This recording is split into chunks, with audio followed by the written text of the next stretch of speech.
Guys, welcome to our Mastura classes. आज आपके लिए लेकर आई मैं class 7th NCERT science chapter 2। तो जो हमारा चैप्टर 2 है वो क्या है, प्राणियों में पोषण। अब हम देखेंगे जो प्राणी रहते हैं उनमें पोषण कैसे होता है। तो आज हम इसके बारे में बात करेंगे। हमने जो हमारा अध्याय 1 था उसमें हमने पादप पौधे अपना भोजन प्रकाश संश्लेषण द्वारा स्वयं बना सकते हैं, हमने इसके बारे में जाना था। परंतु प्राणी जंतु ऐसा नहीं कर सकते। जैसे कि हमने देखा था कि जो पौधे होते हैं वो तो अपना भोजन खुद से बना लेते हैं प्रकाश संश्लेषण द्वारा, लेकिन जो मनुष्य रहते, प्राणी रहते, वो अपना भोजन खुद से नहीं बना पाते।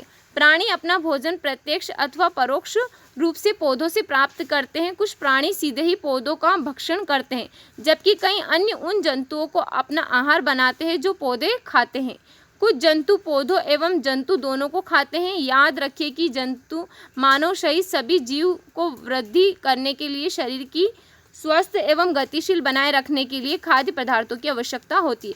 जैसे कि हम देखते हैं सभी जंतु, जिसमें मनुष्य भी आ जाते हैं और बाकी सब जीव जंतु हैं, उनको अपने शरीर की वृद्धि करने के लिए खाद्य पदार्थों की आवश्यकता होती है। प्राणियों के पोषण में पोषक तत्वों की आवश्यकता आहार के अंत ग्रहण, भोजन ग्रहण करने की विधि और शरीर में इसके उपयोग की विधि सन्निहित सम्मिलित है। अब हम देखते हैं यहाँ पर, जब हमने कक्षा 6 में पढ़ चुके हैं कि खाद्य भोजन के अनेक संगठक होते, स्मरण उनके नाम लिखिए। जैसे कि हमने देखा था कि हम चावल को बनाते हैं तो चावल में अलग संगठक होते हैं। जैसे कि हमने देखा था पानी, चावल, नमक, ये सारे हमारे किसके, चावल के संगठक थे। अब हम यहाँ पर देखते हैं कार्बोहाइड्रेट जैसे कुछ संगठक जटिल पदार्थ हैं। अनेक जंतु इन जटिल पदार्थों का उपयोग सीधे इसी रूप में नहीं कर सकते, अतः उन्हें सरल पदार्थों में बदलना आवश्यक है, जैसा निम्न आरेख द्वारा दिखाया गया है। जटिल खाद्य पदार्थों को सरल में पदार्थों में परिवर्तित करना। जैसे कि हम यहाँ पर देख रहे हैं जटिल पदार्थ है, फिर हम इनको क्या करते हैं, सरल पदार्थ में परिवर्तित करते हैं। तो अब हम यहाँ पर देखते हैं इनको परिवर्तित होना या टूटना या विखंडन कहलाता है, तथा इस प्रक्रिया को क्या कहलाता है, पाचन कहते हैं। जैसे कि हम देखते हैं हमारे शरीर में हम जब भोजन को ग्रहण करते हैं तो उसके बाद हमारी क्या होती है, पाचन क्रिया होती है। तो ठीक उसी प्रकार हम यहाँ पर इन क्रिया को क्या कहते हैं, पाचन कहते हैं। खाद्य अंतर्ग्रहण की विभिन्न विधियाँ। जैसे कि हम देखते हैं खाने के बाद जो अंतर्ग्रहण होता है उसकी विभिन्न विधियाँ हैं। भोजन के अंतर्ग्रहण की विधि विभिन्न जीवों में भिन्न भिन्न होती है। मधुमक्खी एवं मरमर पक्षी, हमिंग बर्ड पौधों को मकरंद चूसते हैं। जैसे कि हम जो देखते हैं, हमने देखा था, हमने क्लास 6 में भी पढ़ा था, जो हमारी मधुमक्खियाँ होती है क्या होती है, पौध जो हमारे फूलों से रस यानी मकरंद को चूसते हैं। मानव एवं कुछ अन्य जंतुओं में शिशु माँ का दूध पीते हैं। अजगर जैसे सर्प वंश के प्राणी अपने शिकार को समूचा ही निगल जाते हैं। कुछ जलीय प्राणी अपने आसपास पानी में तैरते हुए खाद्य कणों को छानकर उनका भक्षण करते हैं। यहाँ पर हमने इनके बारे में जाना है। अब हमारा क्रियाकलाप 2.1 है। सारणी 2.1 में दिए गए जंतुओं के भोजन के प्रकार एवं पोषण प्राप्त करने की विधि कौन सी है।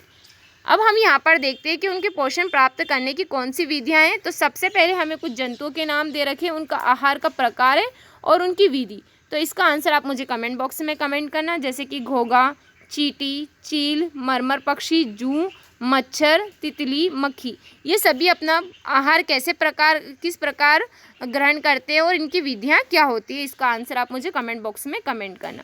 अब हम यहाँ पर देखते हैं अद्भुत सत्य। जैसे स्टारफिश, तारा मछली कैल्शियम कार्बोनेट के कठोर कवच वाले जंतुओं का आहार करती है। कवच खोलने के बाद यह अपने मुख से अपना अमाशय बाहर निकालती है तथा जंतु के कोमल भागों को खाती है। अमाशय वापस शरीर में चला जाता है तथा आहार धीरे धीरे पचता है। ये स्टारफिश है जो अपना भोजन क्या करती है, किससे लेती है, कठोर कवच को जंतुओं का आहार करती है। जैसे कि हमने प्रेक्षण 2.1 में देखा था कि सारणी के नीचे लिखी गई खाद्य अंतर्ग्रहण विधियों उन विधियों का जो विवरण लिखने में सहायक है जिनमें जंतु का भोजन अंतर्ग्रहण करते हैं। अब हम यहाँ पर देखते हैं मानव में पाचन। मानव में पाचन कैसे होता है। हम अपने मुख द्वारा भोजन का अंतर्ग्रहण करते हैं, इसे पचाते हैं तथा फिर उसका उपयोग आहार का बिना पचा भाग मल के रूप में निष्कासित किया जाता है। जैसे कि हम खाना खाते हैं तो खाना क्या होता है, सबसे पहले हम मुख के द्वारा खाते हैं, यानी मुंह के द्वारा खा करके वो फिर क्या होता है, हमारे पेट में जाता है। फिर वो क्या होता है, आहार जो बिना पचा हुआ रहता है वो किसके, मल के द्वारा मल के रूप में निष्कासित हो जाता है। क्या आपने कभी यह जानने का प्रयास किया है कि शरीर के अंदर भोजन का क्या होता है। भोजन एक सतत नली से गुजरता है जो मुख गुहिका से प्रारंभ होकर गुदा तक जाती है। इस नली को विभिन्न भागों में बांटा जाता है। मुख गुहिका, ग्रास नलिया, ग्राशिका, अमाशय, क्षुद्रांत्र, छोटी आंत, बृहदांत और बड़ी आंत जो मलाशय से जुड़ी होती है, तथा मल द्वार अथवा गुदा। क्या यह बहुत लंबा मार्ग नहीं है? ये सभी भाग मिलकर आहार नाल या पाचन नली का निर्माण करते हैं। जैसे जैसे भोजन विभिन्न भागों से गुजरता है, उसके विभिन्न घटकों का पाचन भी क्रमिक रूप से होता जाता है। आमाशय की आंतरिक भित्ति, क्षुद्रांत्र तथा आहार नाल से संबंध विभिन्न ग्रंथियां जैसे लाल ग्रंथि, यकृत, अग्नाशय पाचक रस स्त्रावित करती है। पाचक रस जटिल पदार्थों को उनके सरल रूप में बदल देते हैं। आहार नाल एवं समृद्ध ग्रंथियां मिलकर पाचन तंत्र का निर्माण करती है। हमें यहाँ पर दिखाई दे रहा है जैसे कि हमारा क्या होता है, मुख गुहिका है, यहाँ पर क्या रहता है, लाल ग्रंथि रहती है, और ये क्या हमारी ग्रसिका है, यहाँ पर यकृत है, ये पित्ताशय है, ये अमाशय है, ये अग्नाशय है, और यहाँ पर क्या होता है, ये क्षुद्रांत्र होता है, ये हमारा क्षुद्रांत है, फिर यहाँ पर क्या है, बृहदांत्र, और फिर मलाशय, और यहाँ पर ये गुदा है हमारा। यहाँ से क्या होता है, फिर हमारा मल निष्कासित होता है। अब हम यहाँ पर देखते हैं, आइए अब हम जानते हैं कि आहार नाल के विभिन्न भागों से भोजन का क्या होता है। मुख एवं मुख गुहिका, भोजन का अंत ग्रहण मुख द्वार होता है। आहार को शरीर के अंदर लेने की प्रक्रिया को अंत ग्रहण कहलाती है। जब हम खाने को अपने मुंह से अंदर को लेते हैं तो वो क्या कहलाता है, हमारा अंत ग्रहण कहलाता है। अब हम दांतों की सहायता से भोजन चबाते तथा यांत्रिक विधि द्वारा उसे छोटे छोटे टुकड़ों में पीस डालते हैं। प्रत्येक दांत मसूड़े के बीच अलग अलग ग्रंथि का सॉकेट में धंसा होता है। हमारे दांतों की आकृति भिन्न भिन्न है तथा उनके कार्य भी भिन्न भिन्न है। इसके अनुसार उन्हें अलग अलग नाम दिए गए हैं। क्रियाकलाप हम 2.2 करके देखते हैं। अपने हाथ धोइए, दर्पण में देखते हुए अपने दांतों की गणना कीजिए। अपनी तर्जनी से दांतों को छूकर महसूस कीजिए। आपके मुख में कितने प्रकार के दांत हैं। एक सेब अथवा रोटी का टुकड़ा लेकर उसे काटिए। आप उसे काटने, कर्तन एवं दंशन के लिए किन दांतों का उपयोग करते हैं। कौन से दांत खाद्य पदार्थों को चरण वेधन फाड़ने का काम करते हैं। उन दांतों को भी पहचानिए जो चबाने एवं पीसने के लिए काम आते हैं। तो अब हम यहाँ पर देखते हैं कि हमारे कौन से दांत यहाँ पर काम में आते हैं। सबसे पहले हमें यहाँ पर दिखाई दे रहा है कि दांतों की व्यवस्था जो विभिन्न प्रकार की होती है। जैसे कि हमारा होता है चर्म वर्णक होता है, ये हमारे होते हैं अग्रच वर्णक, और ये रदनक और ये कृतक, जो हमारे दांतों के विभिन्न विभिन्न प्रकार होते हैं। हमारे मुख में लाल ग्रंथि होती है जो लार स्त्रावित करती है। क्या आप जानते हैं कि लाल रस का भोजन पर क्या प्रभाव पड़ी है। आइए इसका हम पता लगाते हैं। जब हम देखते हैं दांत के प्रकार, तो दांतों के प्रकार हमने देखा था कर्तन एवं दशनन वाले दांत, निचला जबड़ा, ऊपरी जबड़ा, चीरने एवं दांतों को फाड़ने वाले दांत, चबाने एवं पीसने वाले दांत। इन सारे का आंसर आप मुझे कमेंट बॉक्स में कमेंट करना। अब हम देखते हैं दूध के दांत तथा स्थायी दांत। आपको याद है कि कुछ वर्ष पूर्व आपके दांत गिरने लगे थे। हमारे दांतों का प्रथम सेट शैशव काल में निकलता है तथा लगभग हम 8 वर्ष की आयु तक ये सभी दांत गिर जाते हैं। इन्हें दूध के दांत कहते हैं। इन दांतों के स्थान पर दूसरे दांत निकलते हैं जिन्हें स्थायी दांत कहते हैं। सामान्यतः स्वस्थ व्यक्ति के स्थायी दांत पूरे जीवन भर बने रहते हैं, तथापि वृद्धावस्था में भी ये गिरने लगते हैं। जब हमारे दांत जो होते हैं स्थायी दांत, वो कब होते हैं, कब गिरते हैं, जब हम वृद्ध अवस्था में आ जाते हैं, तब जाकर के वो हमारे दांत गिरने लगते हैं। अब हम यहाँ पर 2.3 क्रियाकलाप करके देखते हैं। 2 परख नलियाँ लीजिए, उन्हें ए तथा बी में चिन्हित कीजिए। परख नली ए में चम्मच में उबले चावल डालिए तथा चम्मच उबले चावल मुख में 3 से 5 मिनट तक चबाइए तथा इन्हें दूसरी परख नली बी में लीजिए। दोनों परख नलियों में 3 से 4 ml जल डालिए। अब दोनों परख नलियों में आयोडीन विलयन की 2-3 बूंदें डालिए तथा उनका परीक्षण कीजिए कि आप परख नली ए तथा बी में क्या अंतर देखते हैं। परख नली के रंग में परिवर्तन क्यों आता है। परिणामों की चर्चा मित्रों एवं अध्यापक से कीजिए। लाल रस चावल के मण को शर्करा में बदल देता है। जीभ एक मांसपेशी अंग है जो पीछे की ओर मुख गोयिका के अंदर तल से जुड़ी होती है। इसका अग्र भाग स्वतंत्र होता है और किसी भी दिशा में मुड़ सकता है। क्या आपको जीभ का जो हमारा जीभ के कार्य ज्ञात हैं। आप बोलने के लिए जीभ का उपयोग करते हैं। इसके अतिरिक्त यह भोजन में लार का भी यहाँ पर उपयोग किया जाता है। अब हम सबसे पहले यहाँ पर देखते हैं मिठाइयाँ एवं दंतशय। सामान्यतः हमारे मुख में जीवाणु पाए जाते हैं, परंतु उनसे हमें कोई हानि नहीं होती। फिर भी खाने के पश्चात यदि हम दांत एवं मुख साफ ना करें तो मुख में अनेक हानिकारक जीवाणु वास करके वृद्धि करने लगते हैं। ये जीवाणु दांतों के बीच फंसे भोजन की शर्करा का विघटन कर अम्ल निर्पोचित करते हैं। यह जानने के लिए अम्ल क्या है, हम अध्याय 5 में अम्ल धीरे धीरे दांत को क्षति पहुंचाते हैं, इसे दंतशय कहते हैं। यदि समय रहते इसका उपचार न किया जाए तो दांतों में असह्य पीड़ा होने लगती है तथा चर्म अवस्था में टूट कर गिर जाते हैं। चॉकलेट, ठंडे पेयजल तथा चीनी युक्त मिठाइयाँ व अन्य पदार्थ दंतशय के लिए मुख्य रूप से उत्तरदायी होते हैं। हमारे यहाँ पर दंत क्षय क्रमिक अवस्था दिखाई दे रही कि कैसे हमारे दंत क्षय हो सकते हैं। अतः प्रत्येक व्यक्ति को प्रतिदिन कम से कम 2 बार ब्रश अथवा दातुन करनी चाहिए तथा कुछ भी खाने के तुरंत बाद कुल्ला करना चाहिए। मुख के अंदर गंदी अंगुली अथवा बिना धुली वस्तु को नहीं डालना चाहिए। अब हम यहाँ पर देखेंगे कि जीभ से भोजन के द्वारा जो हमारा लार को मिलाने का कार्य करती है तथा निगलने में भी सहायता करती है। जीभ द्वारा भी हमें स्वाद का पता चलता है। जीभ पर स्वाद कलिकाएं होती है जिनकी सहायता से हमें विभिन्न प्रकार के स्वाद का पता चलता है। क्रियाकलाप 2.4 द्वारा हम स्वाद कलिकाओं की स्थिति का पता लगा सकते हैं। अब हम यहाँ पर स्वाद कलिकाओं की स्थिति का पता लगाएंगे। जो हमारे यहाँ पर क्रियाकलाप है 2.4, निम्न पदार्थों को अलग अलग विलयन तैयार कीजिए। चीनी का विलयन, नमक का विलयन, नींबू का रस, नीम की पत्ती अथवा करेले का रस।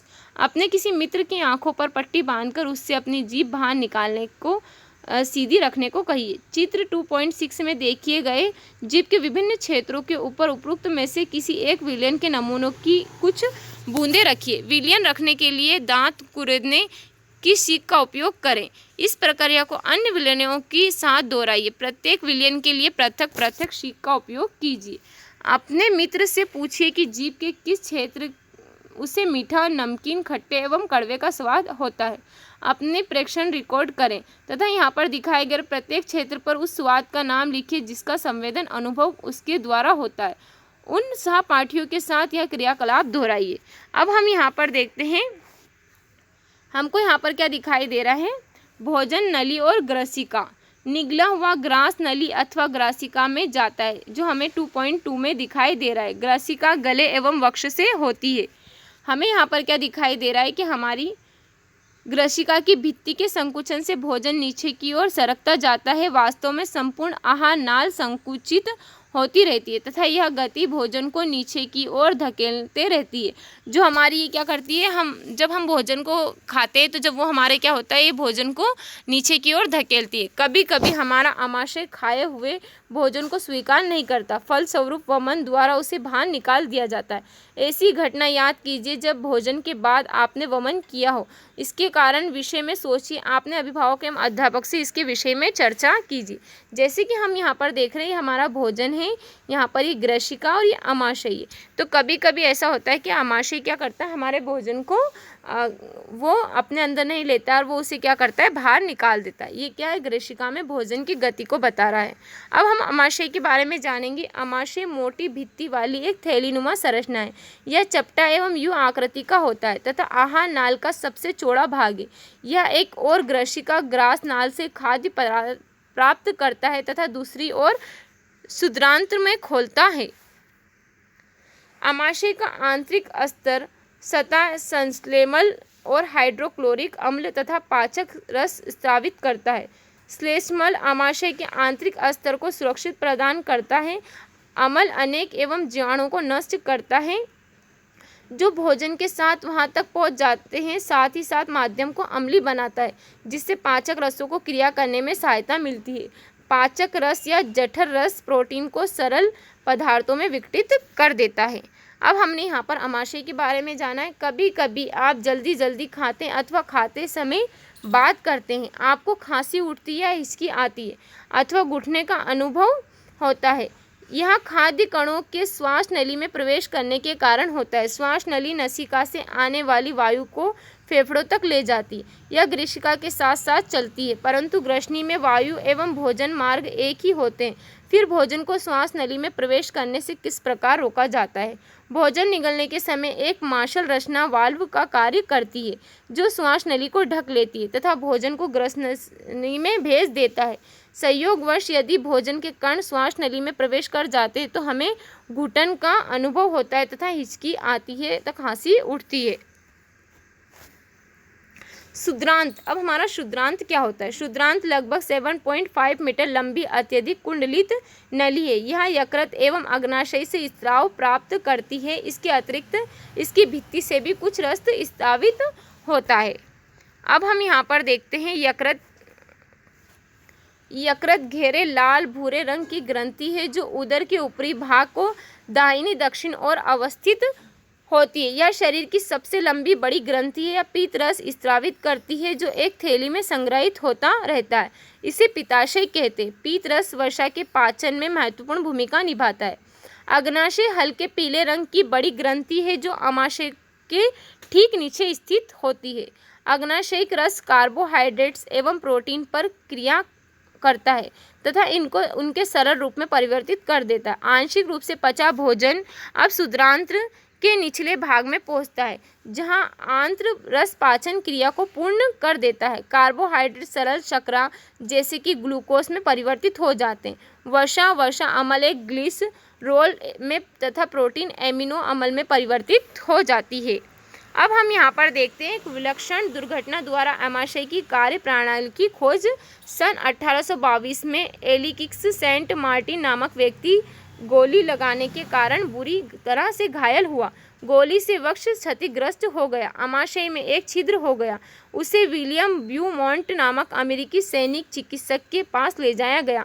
चिकित्सक ने उसकी जान तो बचा ली परंतु वह आमाशय का छिद्र भली भांति बंद न कर सका तथा उसने छिद्र को पट्टी से ढक दिया।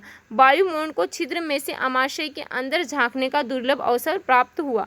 उसने कुछ रोचक परीक्षण किए। ब्यूमॉन्ट ने देखा कि आमाशय भोजन का मंथन कर रहा था। इसकी भित्ति सरल स्रावित हो रहा था। भोजन को पचा सकता था। उसने यह भी देखा कि आमाशय क्षुद्रांत्र में तभी खुलता है जब आमाशय में भोजन का पाचन पूरा हो जाता है। ये क्या है? एक एलिकिक्स सेंट मार्टिन का गोली का घाव है जो हमको यहाँ पर दिखाई दे रहा है। अब हम यहाँ पर देखते हैं क्षुद्रांत में अवशोषण। पचा हुआ भोजन अवशोषित होकर क्षुद्रांत की भित्ति में स्थिर रुधिर वाहिकाओं में चला जाता है। इस प्रक्रम को अवशोषण कहते हैं। क्षुद्रांत की आंतरिक भित्ति पर अंगुली के समान उभरी हुई संरचनाएं होती है जिन्हें दीर्घरोम अथवा रंसाकुर कहते हैं। क्या आप अनुमान लगा सकते हैं कि दीर्घरोम की आंत्र में क्या भूमिका है? दीर्घरोम पचे हुए भोजन के अवशोषण हेतु तल क्षेत्र में बढ़ा देते हैं। प्रत्येक दीर्घरोम सूक्ष्म रुधिर वाहिकाओं का जाल फैला रहता है। दीर्घरोम की सतह से पचे हुए भोजन का अवशोषण होता है तथा यहाँ रुधिर वाहिकाओं में चला जाता है। अवशोषित पदार्थों का स्थानांतरण रुधिर वाहिकाओं द्वारा शरीर के विभिन्न भागों तक होता है जहाँ उनका उपयोग जटिल पदार्थों को बनाने में किया जाता है। इस प्रक्रम को स्वांगीकरण कहते हैं। कोशिकाओं में उपस्थित ग्लूकोज का विघटन ऑक्सीजन की सहायता से कार्बन डाइऑक्साइड एवं जल में हो जाता है और ऊर्जा मुक्त होती है। भोजन का वह भाग जिसका पाचन नहीं हो पाता अथवा अवशोषण नहीं हो पाता बृहदांत्र में भेजा दिया जाता है। अब हम यहाँ पर देखते हैं बृहदांत्र होता क्या है। बृहदांत्र क्षुद्रांत की अपेक्षा चौड़ी एवं छोटी होती है। लगभग 1.5 मीटर लंबी होती है। इसका मुख्य कार्य जल एवं कुछ लवणों का अवशोषण करना। बचा हुआ अपचित पदार्थ मलाशय में चला जाता है तथा अर्ध ठोस मल के रूप में रहता है। समय समय पर गुदा द्वारा मल बाहर निकाल दिया जाता है। इसे निष्कासन कहते हैं। घास खाने वाले जंतुओं में पाचन कैसे होता है? क्या आपने गाय, भैंस तथा घास खाने वाले शाकाहारी अन्य जंतुओं को देखा है? वे उस समय की लगातार जुगाली करते रहते हैं जब वे खा ना रहे हो। वास्तव में वे पहले घास को जल्दी जल्दी निकलकर आमाशय के एक भाग में भंडारित कर लेते हैं। यह भाग रुमेन प्रथम आमाशय कहलाता है। रुमिनेंट आमाशय में 4 भागों में बटा होता है। रुमेन में भोजन का आंशिक पाचन होता है जिसे जुगाल कंड या कर्ड कहते हैं, परंतु बाद में जंतु इसको छोटे पिंडकों के रूप में पुनः मुख में लाते हैं तथा जिसे वे चबाते रहते हैं। इस प्रक्रम को रोमांथन कहा जाता है। जैसे कि हम यहाँ पर देख रहे हैं, ये हमारा क्या होता है, जंतु क्या कर रहे हैं, यहाँ पर ये चारा है, घास खा रहे हैं, फिर ये ग्रशिका है, यहाँ पर रुमेन और यहाँ पर क्षुद्रांत है, ये अमाशय है यहाँ पर, फिर अद्रनाल है और उसके बाद में बृहदांत्र है। जो बृहदांत्र क्या करता है, मल को बाहर करता है। अब हम यहाँ पर देखेंगे दस्त। कभी कभी आपको जल रूपी पतले मल बार बार निष्कासन की आवश्यकता होती है, इस स्थिति को दस्त कहते हैं। यह संक्रमण खाद्य विषाक्तता अथवा अपच के कारण होता है। भारत में विशेषकर बच्चों में अति सामान्यता स्थिति है। चरम अवस्था में यह घातक भी हो सकता है। इसका मुख्य कारण है शरीर से जल एवं लवण की अत्यधिक क्षति होना। इसे सहजता से नहीं टालना चाहिए। चिकित्सक के पास जाने से पूर्व ही रोगी को उबालकर ठंडा किए हुए जल में एक चुटकी नमक एवं चीनी घोलकर पिलाना चाहिए। इसे जीवन रक्षक घोल अथवा ORS कहते हैं।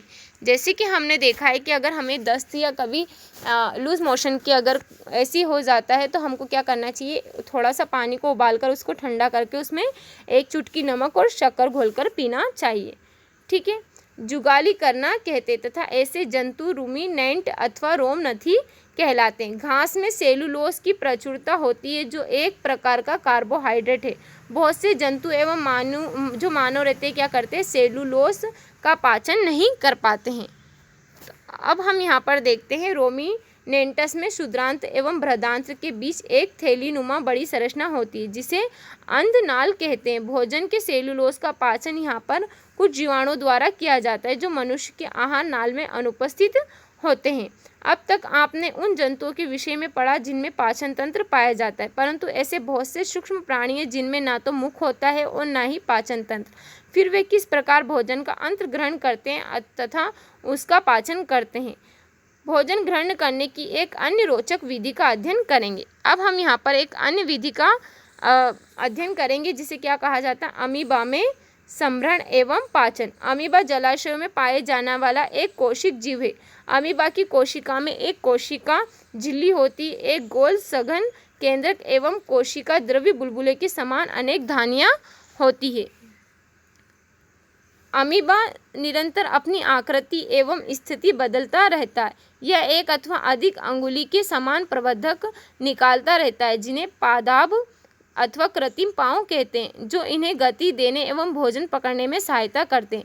अमीबा को कुछ सूक्ष्म जीवों को आहार करता है। जब इसे भोजन का आभास होता है तो यह खाद्य कण के चारों ओर पदार्थ विकसित करके उसे निगल लेता है, खाद्य पदार्थ और उसकी खाद्य धनी में फंस जाता है। जैसे कि हम यहाँ पर देखते हैं, ये हमको क्या दिखाई दे रहा है, अमीबा दिखाई दे रहा है। अमीबा इसमें क्या दिखाई दे रहा है, पादाभ है यहाँ पर, और यहाँ पर क्या खाद्य कर्णिका को अंतर्ग्रहण करता है। यहाँ पर क्या होता है, खाद्य धानियाँ होती है और ये केंद्रक होता है, और यहाँ पर क्या होता है, बहिःक्षैतिक अपशिष्ट होता है।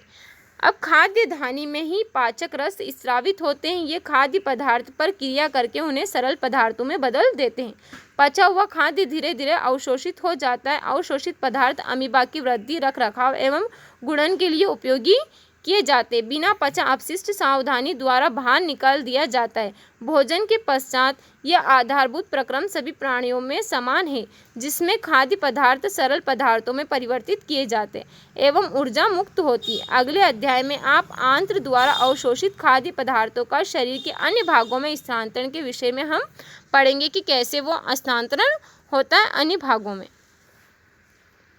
अब हमने यहाँ पर इस चैप्टर में कुछ मुख्य शब्द देखे हैं, प्रमुख शब्द हम उनके बारे में देखते हैं। अवशोषण, एमिनो अम्ल, स्वांगीकरण, पीतरस, मुख गोयिका, रंधनक और सेलुलोज, पाचन तंत्र, निष्कासन, वसा अम्ल, खाद्य धानी, पित्ताशय, कृंतक, अंतग्रहण, यकृत और चवर्णक और ग्रशिका, अग्नाशय, अग्रवर्णक और पादाभ, रूमिनेंट, रोमन्थी, लाल ग्रंथि और रोम। ये सारे हमारे प्रमुख शब्द हैं। उम्मीद है आपको इन सारे शब्दों का अर्थ समझ में आ गया होगा। अब हम यहाँ पर आज हमने इस चैप्टर में क्या सीखा, इसका सारांश देख लेते हैं। जंतु पोषण में पोषण आवश्यकताएं, भोजन अंत ग्रहण की विधियां एवं शरीर में इनका उपयोग सम्मिलित है। आहार नाल तथा स्रावी ग्रंथियां संयुक्त रूप से मानव के पाचन तंत्र का निर्माण करती है। मुख गोहिका, ग्रशिका, आमाशय, क्षुद्रांत, बृहदांत जो मलाशय से समाप्त होती है तथा गुदा सम्मिलित है। पाचक रस स्रावित करने वाली मुख्य ग्रंथियां कौन कौन सी है? लाल ग्रंथि, यकृत, अग्नाशय, आमाशय, भित्ति एवं क्षुद्रांत की भित्ति एक पाचक रस स्रावित करती है। विभिन्न जीवों में भोजन ग्रहण करने की विधियां भिन्न भिन्न होती है। पोषण एक जटिल प्रक्रम है जिसमें अंत्र ग्रहण, पाचन, अवशोषण, स्वागीकरण एवं निष्कासन शामिल है। मंड जैसे कार्बोहाइड्रेट पाचन मुख में ही प्रारंभ हो जाता है। प्रोटीन का पाचन आमाशय में प्रारंभ होता है। यकृत द्वारा स्रावित पित्त अग्नाशय से, अग्नाशयिक स्राव एवं क्षुद्रांत भित्ति द्वारा स्रावित पाचक रस को क्रिया से भोजन के सभी घटकों पाचन क्षुद्रांत में पूरा हो जाता है। जल एवं कुछ अन्य लवण बृहदांत्र में अवशोषित हो जाते हैं। अवशोषित पदार्थ शरीर के विभिन्न भागों को स्थानांतरित कर दिए जाते हैं। बिना पचे अपशिष्ट जिनका अवशोषण नहीं होता उनको मल के रूप में गुदा द्वारा शरीर से बाहर निकाल दिया जाता है। गाय, भैंस एवं हिरण घास खाने वाले जंतु रोमंथी रूमिनेंट कहलाते हैं। वे पत्तियों का अंत ग्रहण तीव्रता से करके उन्हें निगल लेते हैं तथा रुमेन में भंडारित कर लेते हैं। कुछ अंतराल के बाद भोजन पुनः मुख में आ जाता है और पशु धीरे धीरे चुगाली कर उसे चबाते हैं। अमीबा में भोजन का अंत ग्रहण पादप की सहायता से होता है तथा इसका पाचन खाद्य धानी में होता है। तो आज के लिए इतना ही रखते हैं। जो हमारे आज के यहाँ पर कुछ क्वेश्चन है, इन क्वेश्चन के आंसर आप कमेंट बॉक्स में कमेंट करना। उम्मीद है जो आज का हमारा चैप्टर है आपको अच्छा लगा। अगर आपको हमारा चैप्टर अच्छा लगा है तो इसी तरह की अपडेट के लिए हमारे चैनल को सब्सक्राइब करें और बेल आइकन को दबाना ना भूलें। Okay, thank you so much.